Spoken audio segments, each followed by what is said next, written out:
रहमत बीबी 60 साल की उम्र में हामिला हो गई और इस बिचारी को इस बात का पता भी न था। उसका शोहर भी सीधा साधा इंसान था। वो दूसरे गांव से उसे फक्की वगैरह लाकर देता था कि पेट का दर्द कम हो जाएगा, लेकिन शायद अल्लाह ताला ने उसकी किस्मत में कुछ और ही लिखा था, क्योंकि उसके 5 बच्चे जवान हो चुके थे। जब इन बच्चों को रहमत बीबी का पता चला कि हमारी माँ तो हामिला हो चुकी है, तो उन्होंने इस बूढ़ी औरत को बहुत बुरा भला कहा कि इस उम्र में तुझे क्या शौक चढ़े हुए थे, तुझे शर्म ना आई, तुम इस उम्र में हामिला हो गई हो। हालांकि इसमें तो उसका कोई कसूर ना था, ये तो अल्लाह ताला की जात का करम था। लेकिन इन बच्चों ने धक्के देकर इस हाल में बुढ़िया माँ को घर से निकाल दिया। कहानी सुनकर आपकी आंखों में आंसू आ जाएंगे। रहमत बीबी के 5 बच्चे थे, 3 बेटे और 2 बेटियां। बड़े बेटे की शादी हो चुकी थी और दूसरे बेटे की शादी होने वाली थी। शादी के दिन रखे हुए थे, यानी 1-2 दिन में शादी होने वाली थी। और रहमत बीबी की तबीयत काफी दिनों से खराब लग रही थी। वो कभी फक्की खा लेती, कभी सो जाती। उसके जिस्म में हर वक्त दर्द सा रहता था। उसका दूसरे नंबर वाला बेटा, जिसकी कल शादी होने वाली थी, अपनी बूढ़ी माँ के पास आया और कहने लगा, माँ कोई चांद मत चढ़ा देना। बस वो मजाक कर रहा था कि यानी दुनिया से न चली जाना, वरना मेरी शादी का क्या होगा, मेरी शादी तो बीच में रह जाएगी। रहमत बीबी भी हंसकर बोली, ना पुत्र ना, मैं तो तेरी शादी देखकर तेरे बच्चे खिलाकर दुनिया से जाऊंगी, तू क्यों फिक्र करता है। जिस दिन की शादी तय हुई है, दिन पे तेरी बारात जाएगी। फिर रहमत बीबी ने बड़ा हौसला इकट्ठा किया और शादी का जब दिन आया तो मेहमान इकट्ठे हो गए। हर किसी को हंसकर मिलने लगी और सबका ख्याल रखने लगी। और साथ में जो उसको तकलीफ थी ना, उसे भी वो बेचारी बर्दाश्त करती रही। लेकिन रहमत बीबी के शोहर को रहमत बीबी की बड़ी फिक्र रहती थी। वो बूढ़े तो हो चुके थे, लेकिन अपनी बीवी का बहुत ख्याल रखते थे। उन दोनों में बहुत ज्यादा सलूक था। इसका शोहर साथ वाले गांव में गया और वहां के हकीम के पास से कुछ फक्की लेकर आया, क्योंकि उसे लगता था रहमत का पेट दर्द करता है या फिर कोई और पथरियां वगैरह हो गई हूँ, क्योंकि उम्र जो हो चुकी थी और अंदर के मसले का इन दोनों को पता ही न था। अब उनके बेटे के निकाह का टाइम हो चुका था। निकाह जब शुरू हुआ तो रहमत बीबी ने बहुत कोशिश की, लेकिन फिर भी सर पकड़कर खड़ी खड़ी घूम सी गई। रहमत बीबी इसी वक्त चक्कर खाकर धड़म से जमीन पर गिर गई। सब बहुत ज्यादा परेशान हो गए। बड़ा बेटा और रहमत बीबी के शोहर फौरन आगे बढ़े और रहमत को उठाया और फौरन से उसे लेकर अस्पताल चले गए और घर में ये बोलकर गए कि आप लोग घर में प्रोग्राम जारी रखें, हम जल्द ही लौट आएंगे। मामूली सी तकलीफ है, जो भी होगा हम आपको खबर देंगे। इधर वो लोग जब हॉस्पिटल पहुंचे तो लेडी डॉक्टर ने रहमत बीबी का चेकअप वगैरह किया, सब टेस्ट हुए और उसे कुछ शक पड़ा तो उसने फिर अल्ट्रासाउंड भी किया। इसके बाद रहमत बीबी के शोहर नूरदीन को नर्स कहने लगी कि आप इसके क्या लगते हो। तो नूरदीन बोला, मैं इसका शोहर हूँ। फिर नर्स ने कहा, ये जो पास खड़ा है ये कौन है। तो वो बोला, ये हमारा बेटा है, यानी रहमत का बेटा है। फिर नर्स बोली, आप लोगों को ख्याल भी है, आप लोगों ने सोचा भी ना होगा कि इसको बीमारी क्या है, इसको तकलीफ क्या है। नूरदीन बोला, बीबी उसे दर्द रहती थी, मैं साथ वाले गांव से काफी दफा उसके लिए फक्की लेकर आया हूँ, लेकिन फक्की खाने से उसे कुछ देर के लिए आराम आता था, फिर ये ऐसी ही हालत में हो जाती थी। हम लोगों का घर गांव में है ना, शहर से दूर है, लेकिन आज जब बहुत ज्यादा तबीयत बिगड़ी तो आप लोगों के पास ले आए। नर्स बोली, क्या आपको पता है आपकी बीवी को खतरनाक बीमारी है। नूरदीन बेचारा डर गया, उसकी जान मुट्ठी में आ गई और बोला, डॉक्टर साहिबा जल्दी बताओ मेरी बीवी को कौन सी बीमारी है। तो नर्स की हंसी निकल गई और कहने लगी, अरे ये पेट से है, यानी माँ बनने वाली है, प्रेग्नेंट है, 4 माह का बच्चा है इसके पेट में। जब ये बात रहमत बीबी के बड़े बेटे को पता चली, उसके पैरों तले से जमीन खिसक गई। उसे खुश होने के बजाय गुस्सा आ गया और शर्मिंदगी महसूस होने लगी और वहां से गुस्से से बाहर आ गया और कहने लगा, मेरी माँ बाप को जरा भी शर्म न आई ऐसी हरकत करते हुए। इधर रहमत बीबी अभी भी बेचारी बेहोश पड़ी थी, उसे कोई होश न था। नूरदीन ने जब ये खबर सुनी तो वो भी एक दफा सख्ती में आ गया और सोचने लगा, ये हमसे क्या हो गया, हमने ये बहुत बड़ी गलती कर दी, अब क्या होगा। फिर वो हिम्मत करके आगे बढ़ा اور ڈاکٹر سے بولا ڈاکٹر جی کیا اب یہ بچہ ضائع نہیں کر سکتی؟ ڈاکٹر یہ بات سن کر حیران رہ گئی اور کہنے لگی آپ سمجھدار آدمی لگتے ہو، آپ کو یہ بولتے ہوئے شرم آنی چاہیے، آپ کو ایسی باتیں کرتے ہوئے آپ کو شرم نہیں آئی؟ آپ کی بیوی زندگی اور موت کی جنگ لڑ رہی ہے، اس کی ہڈیوں میں اتنی سکت ہی نہیں ہے کہ بچہ ضائع ہو جائے اور آپ کی بیوی بچ جائے۔ تم نے تو آسانی سے بول دیا، ہو سکتا ہے وہ دنیا سے چلی جائے، لہٰذا اس کا دھیان رکھیں، اب یہ بچہ دنیا میں آ کر ہی رہے گا۔ نور الدین بولا بی بی آپ سمجھنے کی کوشش کرو، میرے بچے جوان ہیں، مجھے بہت عجیب محسوس ہو رہا ہے، اس میں رحمت کا تو کوئی قصور نہیں، یہ تو اللہ کے دین ہے، میں مجبور ہوں، میں کیا کروں؟ لیکن لیڈی ڈاکٹر غصے سے بولی اور نور الدین وہاں سے سر کو جھٹکتا ہوا جب رحمت کے پاس آیا اور رحمت کو ہوش آ چکا تھا، وہ اس کے سر پر پیار سے ہاتھ پھیرنے لگا تو وہ جلدی سے بولی کیا بیٹے کی شادی ہو گئی؟ ابھی بھی اسے بچوں کی ہی فکر لگی تھی۔ نور الدین بولا ہاں بیٹے کی شادی تو ہو گئی۔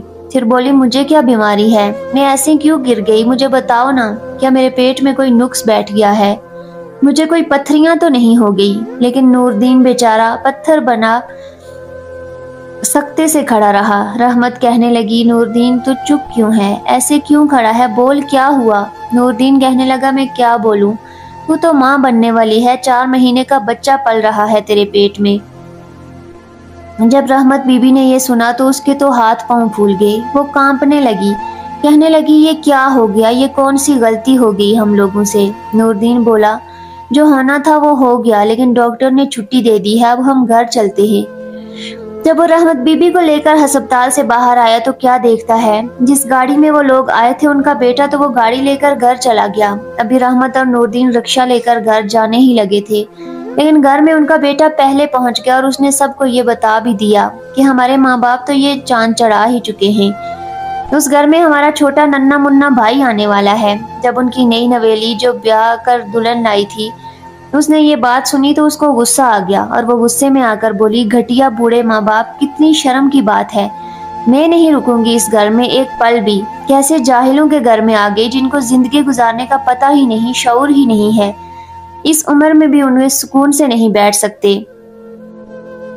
اس نئی نویلی دلہن کی بات سب سنے جا رہے تھے، اس کو منع کرنے کے بجائے رحمت بی بی کی لڑکیاں کچھ بولتی ہیں، لڑکے کچھ بولتے ہیں کہ ہمارے ماں باپ نے ہماری ناک کٹوا دی، ہمیں کسی کے سامنے جانے کے قابل نہیں چھوڑا، ہم کسی کو کیا منہ دکھائیں گے۔ اتنے میں رحمت اور نور الدین گھر آ چکے تھے تو انہوں نے دیکھا کسی بچے نے بھی ان کی طرف ہنس کر نہ دیکھا اور منہ پھلائے ہوئے کھڑے تھے، بلکہ بات کرنا شروع کر دیے کہ آپ لوگوں نے ہمیں معاشرے میں گندا کر دیا، کہیں رہنے کے قابل ہی نہیں چھوڑا، آپ لوگوں کو یہ سب کرتے ہوئے شرم نہ آئی؟ اپنی عمر دیکھیے اور اپنے کرتوتو دیکھیے۔ اب رحمت اور نور الدین بیچارے ایسے کھڑے تھے جیسے وہ مجرم ہوں اور انہوں نے بہت بڑا جرم کر دیا ہو۔ اتنے میں ان کی بہو بولی یا پھر تم لوگوں کے ماں باپ ادھر رہیں گے؟ ان میں خوب بحث تکرار ہوئی، یا پھر میں ادھر رہوں گی۔ اتنے میں رحمت بی بی تو اپنے کمرے میں جا کر آرام کرنے لگی، لیکن نور الدین اپنے بچوں کو سمجھانے کی کوشش کرتا رہا، دیکھو یہ تمہاری ماں ہے، تم لوگ اس کا لحاظ کرو، ایسا تم کیسے کہہ سکتے ہو؟ لیکن بچے بولے خبردار، آپ نے ان کو ہماری ماں بولا، ہمارے لیے تو ان کو ماں کہنا ایک گالی ہے، ہم اس کو ماں نہیں بنا سکتے۔ نور الدین کو اس بات کا بہت صدمہ لگا، اب رات ڈھل چکی تھی، نور الدین صبر کر کے اپنے کمرے میں چلا گیا۔ جب دن ہوا پھر بچوں سے سامنا ہوا تو بچوں نے پھر پکڑ لیا، اسی بات کو لے کر گھسیٹنے لگے اور کہنے لگے تم لوگ ہمارے ساتھ نہیں رہ سکتے، تم لوگ اپنا سامان اٹھاؤ اور نکل جاؤ گھر سے۔ نور الدین تو بیچارہ کانپنے لگا، وہ پھر سے اپنے بچوں کو سمجھانے لگا، لیکن اس کے بڑے بیٹے نے غصے سے اس کو دھکا دے دیا تو نور الدین کو صدمے سے فوراً اٹیک ہوا اور وہ بیچارہ دم توڑ گیا، دنیا سے چلا گیا۔ لیکن وہ دنیا سے جانے سے پہلے ایک ایسا کام کر گیا جس نے سب کے طوطے اڑا دیے۔ یہ تو رحمت بی بی کے لیے ایک قیامت کی گھڑی تھی۔ رحمت بی بی تو تڑپنے لگی، چلانے لگی کہ یہ کیا ہو گیا، میرا تو یہی آخری سہارا تھا، یہ نہیں رہے تو میں جی کر کیا کروں گی۔ سب رشتہ دار بھی نور الدین کی موت پر اکٹھے ہو چکے تھے، جن رشتہ داروں کو نہیں پتا تھا ان کو بھی پتا چل گیا کہ رحمت بی بی نے تو چاند چڑھا دیا، یہ ماں بننے والی ہے۔ اس کو دیکھ کر سب مہمان تھو تھو کرنے لگے اور سبھی پوچھنے لگے بہن یہ تم نے کیا کیا، تمہیں ذرا بھی شرم نہیں آئی؟ رحمت بی بی بیچاری منہ چھپاتی پھر رہی تھی، جیسے سچ میں اس نے تو کوئی بڑا گناہ ہی کر دیا ہو۔ جیسے تیسے نوردین کو سپرد حق کیا گیا۔ پھر دن ایسے ہی گزرتے رہے۔ نوردین کا 10واں ہو گیا۔ جب 10ویں کے بعد بچے رحمت بی بی کے پاس آئے اور کہنے لگے ماں جو چیز تمہیں چاہیے اس گھر سے اٹھا لو اور تم یہاں پر نہیں رہ سکتی۔ اب رحمت ان کو سمجھانے لگتی ہے کہ تم میرے بچے ہو، میرے ساتھ ایسا کیسے کر سکتے ہو؟ میں تم لوگوں کو چھوڑ کر کہاں جاؤں گی؟ وہ کہنے لگے یہ ہمیں نہیں پتا، بس تم نکلو یہاں سے۔ رحمت بیچاری روتی ہوئی تڑپتی ہوئی ان کے پاؤں پڑ گئی، لیکن انہوں نے ذرا بھی لحاظ نہ کیا اور اپنی ماں کو دھکے دیکھ کر گھر سے نکال دیا۔ نہ بیچاری صبر شکر کر کے ہاتھ اپنے پیٹ پر رکھے ہوئے تھی اور گھر سے نکل گئی۔ چلتے چلتے وہ کافی آگے چلی گئی۔ جب وہ وہاں پر گئی تو اچانک ہی اسے ایک آدمی نے اوپر اٹھایا تو وہ رونے لگی۔ وہ آدمی جلدی سے رحمت بی بی کو ایک ڈھابے پر لے گیا اور جلدی سے پانی پلایا، کھانا کھلایا۔ جب رحمت بی بی کو تھوڑا سا ہوش آیا تو کہنے لگا ماں جی آپ اس حالت میں کہاں جا رہی ہیں اور یہ حالت آپ کی کس نے کی؟ کیا ہوا ہے؟ تو رحمت بی بی بلک بلک کر رونے لگی اور اس نے سارا ماجرا اس لڑکے کو سنا دیا۔ دراصل میں وہ ڈھابا بھی تو اسی لڑکے کا ہی تھا۔ کہنے لگی بیٹا میں نے یہی جرم کیا ہے اور اسی جرم کی مجھے سزا مل رہی ہے۔ اس لڑکے کی آنکھوں میں آنسو آ گئے۔ اتنے میں اٹھ کر اپنے ڈھابے پر کام کرنے لگا اور رحمت وہیں بینچ پر ٹیک لگا کر بیٹھ گئی۔ اس کی آنکھوں سے ابھی بھی آنسو جاری تھے اور ڈھابے پر جتنے بھی لوگ کھانے کے لیے آ رہے تھے وہ رحمت بی بی کی حالت دیکھ کر کوئی 10 روپے پکڑاتا اور کوئی 5 پکڑاتا، کیونکہ رحمت بی بی کی حالت بہت خراب ہو چکی تھی۔ لوگ یہی سمجھ رہے تھے کہ یہ مانگنے والی ہے، لیکن رحمت بی بی کو اس بات پر بہت غصہ آیا اور ان کو اچھا نہ لگا۔ وہ اپنے پیٹ پر ہاتھ رکھ کر کہنے لگی میں اپنے بچے کو بھیک مانگ کر کبھی نہیں پالوں گی، تو میرے ہاتھ پاؤں سلامت ہیں، کیوں میں بھیک مانگوں؟ دوستو ایک وہ بچے جنہوں نے ذلیل کر کے اپنی ماں کو گھر سے نکال دیا، ایک پیٹ میں بچہ نہ جانے وہ باہر آ کر کیا گل دکھاتا۔ کوئی اس کو لالچ نہیں تھا، بس اس ماں کا پیار خالص تھا، اس لیے وہ اس بچے کا بھی ایسا ہی سوچ رہی تھی۔ اسے یہ تک یاد نہ رہا جو باقی بچے تھے وہ بھی تو اسی نے اسی پیٹ سے پیدا کیے تھے، انہوں نے اس کے ساتھ کیا سلوک کیا؟ وہ کچھ نہ سوچ سکی کیونکہ وہ ماں تھی۔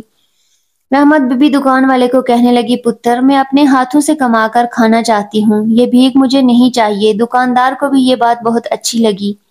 دکاندار نے ایک بڑی سی کڑاہی رحمت بی بی کو دی اور کچھ سامان ڈال دیا۔ رحمت بی بی نے کیا وہیں پر ایک مٹی کا چولہا بنایا اور وہیں پر سموسے بنانے لگی۔ وہ اتنی مزیدار چٹنی بناتی تھی لوگ انگلیاں چاٹتے رہ جاتے۔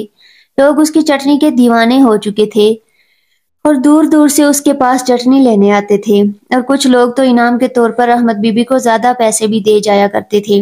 اس کا کام اب چل پڑا تھا اور اس کے پاس کافی پیسے اکٹھے ہو چکے تھے۔ وہ ادھر اس کی ڈیلیوری کے دن بھی قریب آ گئے تھے۔ پھر آخرکار وہ دن آیا کہ رحمت بی بی نے ایک بیٹے کو پیدا کیا اور پھر بڑے ہی پیار سے اپنے اس بیٹے کا نام اس نے احمد رکھا۔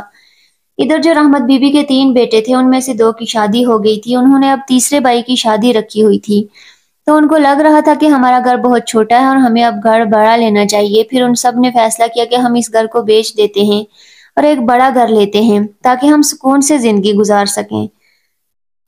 پھر انہوں نے وکیل کو بلایا اور انہیں گھر بیچنے کی قیمت بتائی، لیکن جب کاغذ کھلے تو پتا چلا کہ ان کا باپ مرتے ہوئے وہ اپنا گھر رحمت بی بی اور اس کے ہونے والے بچے کے نام پر کر گیا ہے۔ ان سب کو جب یہ بات پتا چلی تو ان کے تو رونگٹے کھڑے ہو گئے، وہ سوچ میں پڑ گئے ہم نے یہ کیا کر دیا، ہم سے تو بہت بڑی غلطی ہو گئی۔ تینوں بھائی آپس میں باتیں کرنے لگے، سوچ کیا رہے ہو، جاؤ جلدی سے ادھر ادھر پھر تلاش کر کے ماں کو ڈھونڈو، اگر وہ کہیں پر مر مرا گئی تو لینے کے دینے پڑ جائیں گے، ہم بیٹھے رہیں گے کسی چھوٹے سے گھر میں۔ پھر تینوں بھائی الگ الگ راستے پر اپنی ماں کو ڈھونڈنے کے لیے نکل پڑے۔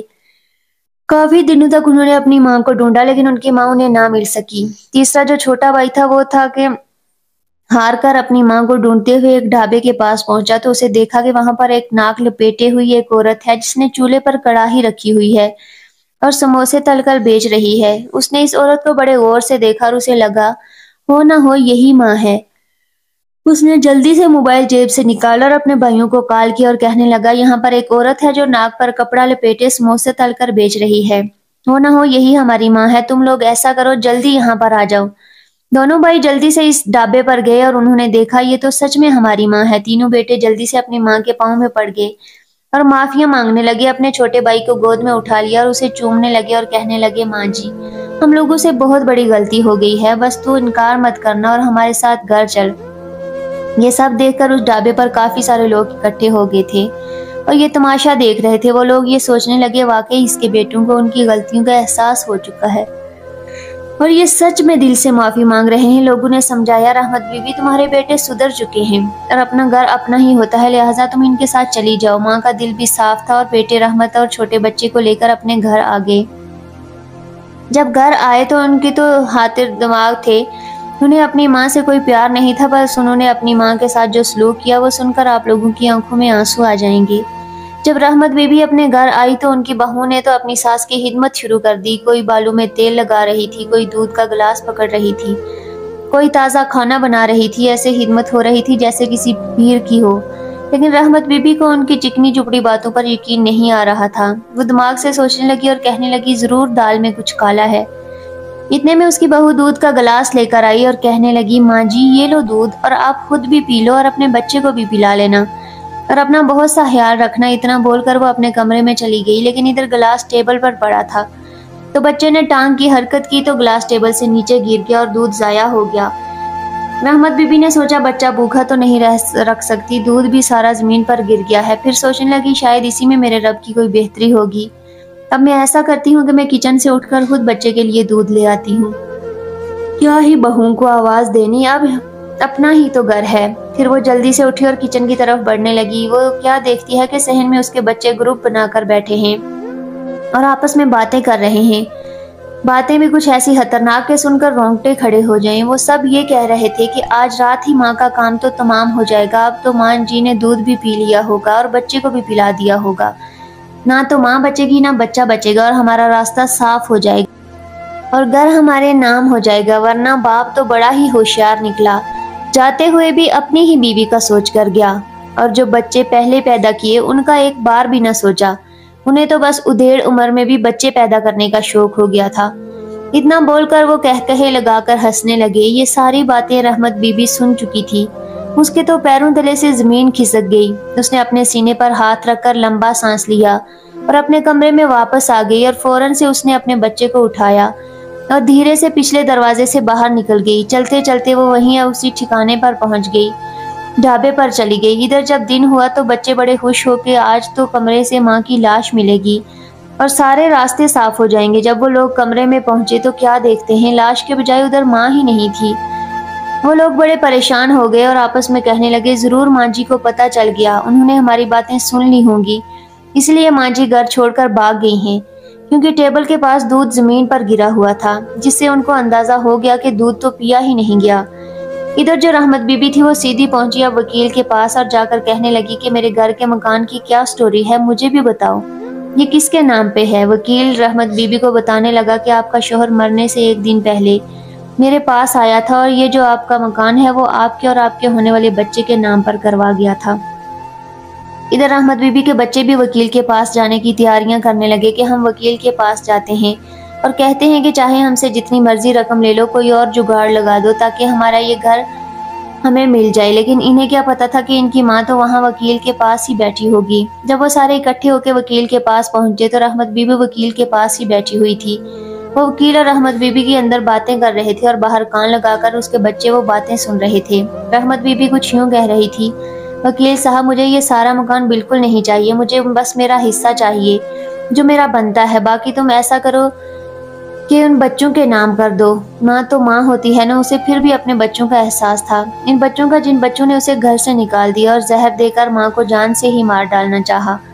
वकील ने जब रहमत बीबी की ये बातें सुनी तो कहने लगा, रहमत बीबी एक बार फिर सोच लो, बाद में मुझ पर गिला मत करना, तुम्हारे साथ पहले भी कोई अच्छा नहीं हुआ। लेकिन रहमत बीबी कहने लगी, अगर मैंने कुछ गलत कदम उठाया तो मेरे तो बच्चे रुल जाएंगे, वो कहाँ जाएंगे और मैं ये घर अकेले रखकर क्या करूँगी। तुम ऐसा करो, मेरे बच्चों को वो घर उनके नाम कर दो और मेरा हिस्सा मुझे दे दो। इधर बाहर खड़े बच्चों की आंखों से आंसू बह रहे थे। उन्हें सच में एहसास हो चुका था। वो बगैर बताए झट से दरवाजा खोलकर वकील के कमरे में आ गए और सच में अपनी माँ के कदमों में लिपट कर गए और कहने लगे, माँ जी जो हमने किया उसकी माफ़ी बनती तो नहीं, हम बहुत शर्मसार हैं, आप हमें माफ़ कर दें। हमने आप पर बहुत जुल्म किया, उसकी कोई माफ़ी नहीं है, इसकी कोई सज़ा नहीं, हम आपके आगे कुछ नहीं बोलेंगे, आपके कदमों में सर रख दिया है, आप जो चाहें सज़ा दे सकती हो। हम वाकई में गलत थे। लेकिन रहमत बीबी कहने लगी, बेटा मैंने तुम लोगों को माफ किया और मैं तुम्हारा हिस्सा क्यों रखूंगी? तुम लोग अपना अपना हिस्सा लो और मुझे बस मेरा हिस्सा दो। बेटे बहुत शर्मिंदा हुए और कहने लगे, माँ जी हमें कोई भी मकान नहीं चाहिए, हमने सिर्फ आपके साथ रहना है। रहमत बोली, बेटा अगर तुम ये ना लोगे तो समझो फिर तुम्हारी माँ ने तुम्हें माफ ना किया। फिर बच्चों ने अपना अपना हिस्सा लिया और जो माँ का हिस्सा बनता था वो अपनी माँ को दे दिया। माँ ने जो अपना हिस्सा लिया उससे उसने अल्लाह पाक के घर देखा, हज किया। माँ तो माँ होती है। माँ अपने बच्चों को 9 महीने पेट में रखती है, ज़चगी की तकलीफ बर्दाश्त करती है, अपने मुंह के निवाले निकालकर बच्चों को खिलाती है। और जब बच्चे बड़े हो जाते हैं तो फिर इन्हें अपने माँ बाप अच्छे ही नहीं लगते। बीवियाँ सब कुछ हो जाती हैं। हालांकि रहमत बीबी का कसूर ही क्या था, वो सब कुछ तो अल्लाह के हुक्म से हुआ था, उसने कुछ गुनाह नहीं किया था। 60 साल की उम्र में बच्चा पैदा हो जाना ये तो अल्लाह की कुदरत है, और जिस रूह ने दुनिया में आना होता है वो अल्लाह के हुक्म से आकर ही रहती है। रहमत बीबी के बच्चों ने तो क्या ही एहसास करना था, उनके रिश्तेदार भी हद पार कर गए और रहमत बीबी का ही कसूरवार मानते थे। हालांकि रहमत बीबी ने सारी जिंदगी अपने शोहर के साथ मिलकर मेहनत मजदूरी की और उन बच्चों की खातिर अपनी जवानी तक रोल दी, और बदले में उसको क्या मिला? ये कोई झूठी कहानी नहीं थी, ये मुल्तान शहर का एक सच्चा वाकया था। प्यारे दोस्तों, आपसे हाथ जोड़ के दरख्वास्त है कि कभी भी अपने माँ बाप का दिल न दुखाएं, कभी भी अपने बूढ़े माँ बाप से ऊंची आवाज में बात न करें, क्योंकि समझो जिस इंसान से उसका माँ बाप रूठ गया, समझो जिसने अपने रब को नाराज कर लिया, माँ की नाराजगी अल्लाह की नाराजगी है। आखिर में अल्लाह रब्बुल इज़्ज़त से दुआ है कि जिनकी माएँ इस दुनिया में जिंदा सलामत हैं, अल्लाह पाक उनको सेहत और तंदुरुस्ती वाली जिंदगी अता फरमाए, और जिनकी माएँ इस दुनिया से जा चुकी हैं, अल्लाह पाक उन माओं को जन्नतुल फिरदौस में आला मुकाम अता फरमाए। आमीन या रब्बुल आलमीन। प्यारे दोस्तों, जिस हकीकत से आज हमने आप सबको आगाह किया, यकीनन आपने उससे बहुत बड़ा सबक हासिल किया होगा। सदका जारिया समझकर इस वीडियो को ज़्यादा से ज़्यादा शेयर करें।